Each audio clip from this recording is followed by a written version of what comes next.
ನಿಮ್ಗೆ BP sugar ಇದೆಯಾ, ನಿಮ್ ಬ್ಲಡ್ ಅಲ್ಲಿ ಕೊಲೆಸ್ಟ್ರಾಲ್ ಲೆವೆಲ್ಸ್ ಜಾಸ್ತಿ ಇದೆಯಾ, ಈ ಚೈನ್ ಸ್ಮೋಕರ್ ಇದ್ರ ಅಂಡ್ ನಿಮ್ಗೆ ಏನಾದ್ರು ಕಿಡ್ನಿ ಸಮಸ್ಯೆ ಇದೆಯಾ, ಈ ತರ ಎಲ್ಲ ಇದ್ದು ನಿಮ್ ಕಾಲಲ್ಲಿ ನಡೆಯುವಾಗ ನೋವು ಬರೋದು ಇಲ್ಲ ಕಾಲಲ್ಲಿ ಆರ್ದೇ ಇರುವಂತದ್ದು ಹುಣ್ಣಿರೋದು ಏನಾದ್ರು ಇದ್ರೆ ನಿಮ್ಗೆ ನಿಮ್ಮ ರಕ್ತನಾಳದಲ್ಲಿ ಬ್ಲಾಕ್ ಇದೆ ಅಂತ ಅರ್ಥ. ನಾನು doctor Nishita, consultant endovascular and intervention radiology, Nanjappa life care. ಈ ತರ ಸಿಂಪ್ಟಮ್ಸ್ ಇರೋರಿಗೋಸ್ಕರ ನಾವು ಒಂದು ಪೆರಿಫೆರಲ್ ಆರ್ಟರಿ ಡಿಸೀಸ್ ಕ್ಯಾಂಪ್ ನ ಕಂಡಕ್ಟ್ ಮಾಡ್ತಾ ಇದೀವಿ ನಂಜಪ್ಪ ಲೈಫ್ ಕೇರ್ ಅಲ್ಲಿ ಡಿಸೆಂಬರ್ 8 ಇಂದ ಡಿಸೆಂಬರ್ 31 ವರೆಗೂ. ಈ ಕ್ಯಾಂಪ್ ಅಲ್ಲಿ ನಾವು ನಿಮ್ದ ರಕ್ತನಾಳದಿರೋ ಬ್ಲಾಕ್ ನ ಡಯಾಗ್ನೋಸಿಸ್ ಮಾಡ್ತೀವಿ ಅಂಡ್ ಅದಕ್ಕೆ ಎಂಡೋವಾಸ್ಕ್ಯುಲರ್ ಟ್ರೀಟ್ಮೆಂಟ್ ಮಾಡ್ತೀವಿ. ಅಂದ್ರೆ ಪಿನ್ ಹೋಲ್ ಸರ್ಜರಿ, ಒಂದು ಸಣ್ಣ ಸೂಜಿ ಗಾತ್ರದ ರಂಧ್ರದಿಂದ ನಿಮ್ಮ ರಕ್ತನಾಳದಲ್ಲಿರೋ ಬ್ಲಾಕ್ಸ್ ನ ಓಪನ್ ಮಾಡ್ತೀವಿ.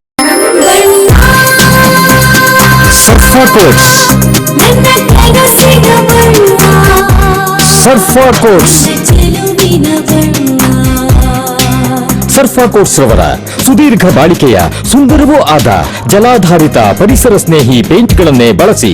ಸರ್ಫಾ luxury emulsion paint, odourless, low ವಿಒಸಿ,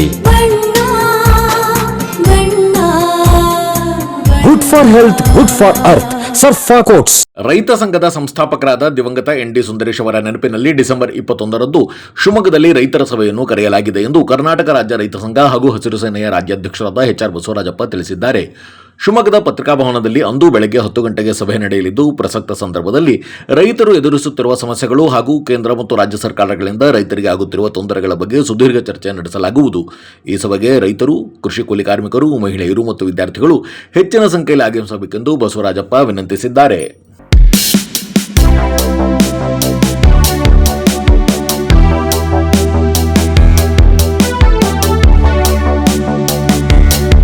December 21ನೇ ತಾರೀಕು 33ನೇಯ ಸುಂದರೇಶ್ ಅವರ ನೆನಪಿನ ಸಭೆಯನ್ನು ಆಚರಣೆ ಮಾಡ್ತಾ ಇದ್ದೀವಿ.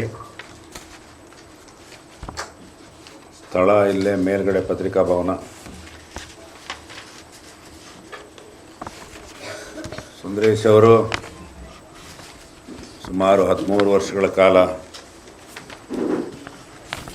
ಸಂಸ್ಥಾಪಕರಲ್ಲಿ ಒಬ್ಬರಾಗಿ ರೈತ ಸಂಘ, HS ರುದ್ರಪ್ಪನವರು, ND ಸುಂದರೇಶ್, ನಂಜನಸ್ವಾಮಿ, ಕಡದಾರ್ ಶಾಮಣ್ಣ, ಡಾಕ್ಟರ್ ಚಿಕ್ಕಸ್ವಾಮಿ,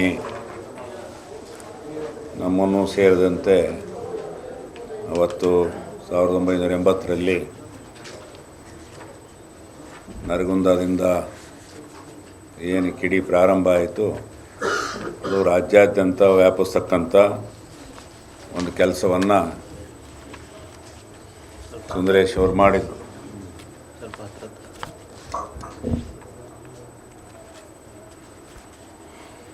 ಅವರು ಮನೆ ಮಾಡದೆ, ಮಕ್ಕಳು ಏನೂ ಆಲೋಚನೆ ಮಾಡದೆ ಇಡೀ ರಾಜ್ಯಾದ್ಯಂತ ಸುತ್ತಿ ಮೂಲೆಗಳಲ್ಲಿ, ರಾಜ್ಯದ ಮೂಲೆಗಳಲ್ಲಿ ಸಂಘಟನೆ ಮಾಡಿದರು. ಅವರು ನಮ್ಮನ್ನು ಅಗಲಿದ್ದಾರೆ. 33ನೇ ವರ್ಷ ಆಯಿತು. ಆ ನೆನಪಿನ ಸಭೆಯನ್ನು ನಾವು ಪ್ರತಿ ವರ್ಷದಂತೆ ಈ ವರ್ಷವೂ ಕೂಡ ಆಚರಣೆ ಮಾಡ್ತಾಯಿದ್ವಿ. ಅವರು ಬಿಟ್ಟಿರೋ ಸಂಘಟನೆಯನ್ನು ನಾವು ಮುಂದುವರ್ಸ್ಕೊಂಡು ಬರ್ತಾಯಿದ್ದೀವಿ. ಇನ್ನೂ ಬಲಪಡಿಸ್ತಕ್ಕಂಥ ಅವಶ್ಯಕತೆ ಇದೆ. ಆ ನಿಟ್ಟಿನಲ್ಲಿ ಕೆಲಸ ಮಾಡ್ತಾಯಿದ್ದೀವಿ. ಹಿಂದೆ ಉದಾರ ಆರ್ಥಿಕ ನೀತಿ, ಖಾಸಗೀಕರಣ ಮನಮೋಹನ್ ಸಿಂಗ್ ಪ್ರಧಾನಿಯಾದಾಗ ಪ್ರಾರಂಭ ಆಯಿತು. ಉದಾರವಾದಿ ನೀತಿಗಳು ಈ ದೇಶದ ರೈತರ, ದುಡಿಯೋ ಜನರ ಸಂಕಷ್ಟಕ್ಕೆ ಗುರಿ ಮಾಡ್ತಾ ಇದ್ದಾವೆ. ಅದನ್ನೇ ಇವತ್ತು ಕೂಡ ನರೇಂದ್ರ ಮೋದಿ ಸರ್ಕಾರನೂ ಕೂಡ ಮುಂದುವರಿಸ್ತಾ ಇದೆ. ಕೈಗಾರಿಕೆ ಇದ್ದರೆ ಹಿಂದೆ ದೇಶಕ್ಕೆ ಅನ್ನ ಇಲ್ಲದೆ ಇದ್ದಾಗ ಕೃಷಿ ಭಾಳ ಮುಖ್ಯ ಆಗಿತ್ತು ಈ ಭಾರತ ದೇಶದಲ್ಲಿ. ಬೇರೆ ದೇಶದಿಂದ ಭಿಕ್ಷೆ ತರುವಂಥ ಕಾಲದಲ್ಲಿ ಕೃಷಿಗೆ ಆದ್ಯತೆಯನ್ನು ಕೊಟ್ಟರು. ಹೊಸ ತಳಿಗಳನ್ನು ಕಂಡುಕೊಟ್ಟು ದೇಶ ಇವತ್ತು ಸ್ವಾವಲಂಬಿ ರಾಷ್ಟ್ರ ಆಯಿತು. ಸ್ವಾವಲಂಬಿ ರಾಷ್ಟ್ರ ಆದ ನಂತರ ಕೈಗಾರಿಕೆಗಳಿಗೆ ಇವತ್ತು ಹೆಚ್ಚು ಒತ್ತನ್ನು ಕೊಡ್ತಾ ಇದ್ದಾರೆ.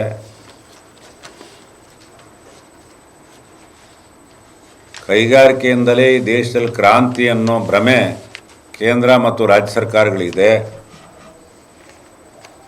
ಆ ಭ್ರಮೆಯಿಂದ ಏನಾಗ್ತಾ ಇದೆ ಅಂದರೆ ಕೈಗಾರಿಕೆಗಳು ಸವಲತ್ತುಗಳನ್ನು ಕೊಡೋದು ನೋಡಿದರೆ ಈ ಸರ್ಕಾರಗಳು ರೈತರ ಭೂಮಿಯನ್ನು ಕಸ್ಕೊಂಡು 1050 ಎಕರೆ ಭೂಮಿಯನ್ನು ಅದಾನಿ ಗ್ರೂಪ್ಗೆ ಕೇವಲ ₹1 ಕೊಟ್ಟಿದ್ದಾರೆ ಕೇಂದ್ರ ಸರ್ಕಾರ. ಇದೇ ರೀತಿ ಭಾಳಷ್ಟು ಕಂಪನಿಗಳಿಗೂ ಕೂಡ ಅದರಲ್ಲಿ ನಾವು ಇದನ್ನು ನಮೂದು ಮಾಡಿಲ್ಲ, ಅದಾನಿ ಗ್ರೂಪಿಗೆ ಕೊಟ್ಟಿರ್ತಕ್ಕಂಥದ್ದನ್ನು. ಭಾಳಷ್ಟು ಕೈಗಾರಿಕೆಗಳು ಕೂಡ ₹1ಗೆ ₹100ಗೆ 100 ಎಕರೆ 1000 ಎಕರೆ ರೈತರ ಭೂಮಿಯನ್ನು ಬಲವಂತವಾಗಿ ಕಸ್ಕೊಂಡು ಆ ರೈತರ ಮಕ್ಕಳನ್ನ ಬೀದಿ ತರ್ತಕ್ಕಂಥ ಕೆಲಸ ಎರಡೂ ಸರ್ಕಾರಗಳು ಮಾಡ್ತಾ ಇದ್ದಾವೆ.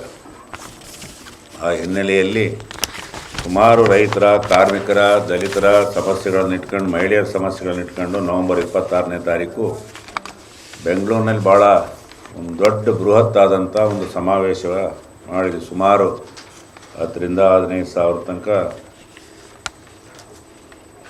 ಜನ ಸೇರಿದ್ರು. ಆ ಸಂದರ್ಭದಲ್ಲಿ ಸಮಾಜ ಕಲ್ಯಾಣ ಮಂತ್ರಿ ಮಹದೇವಪ್ಪನವರು ಬಂದು ಮನವಿ ತಗೊಂಡು ಮುಖ್ಯಮಂತ್ರಿಗಳ ಹತ್ರ